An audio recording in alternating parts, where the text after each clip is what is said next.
Hello guys, welcome back to my new blog. তো আজকে পয়লা বৈশাখের পরের দিন, মানে বৈশাখের 2 তারিখ।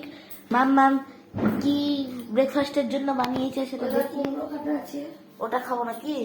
হ্যাঁ, বড় বড়, কত বড় বড় আলু, দেখো বিরিয়ানি সাইজের আলু, মানে বিরিয়ানিতে দেওয়ার আলু, বিরিয়ানি সাইজের আলু বলছি। বিরিয়ানি বানানো, তাই বুঝি। আলু বিরিয়ানি। হ্যাঁ হ্যাঁ, কি বানিয়েছো আগে দেখাও।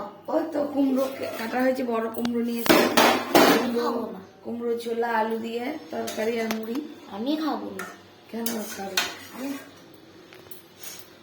ও নষ্ট হয়ে গেছে বললাম। এই তরকারি, এই যে ফুচকা দিয়েছি, ফুচকা হয়েছে, হুম, মেগিছে। লুচি লুচি ফুচকা হয়নি, ফুচকা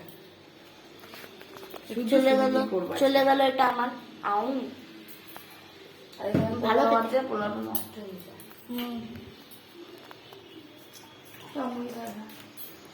আমি কিন্তু কুমড়োর তরকারি দিয়ে মুড়ি খাবো না, খেতে হবে। আমি ছাতু মুড়ি খাবো।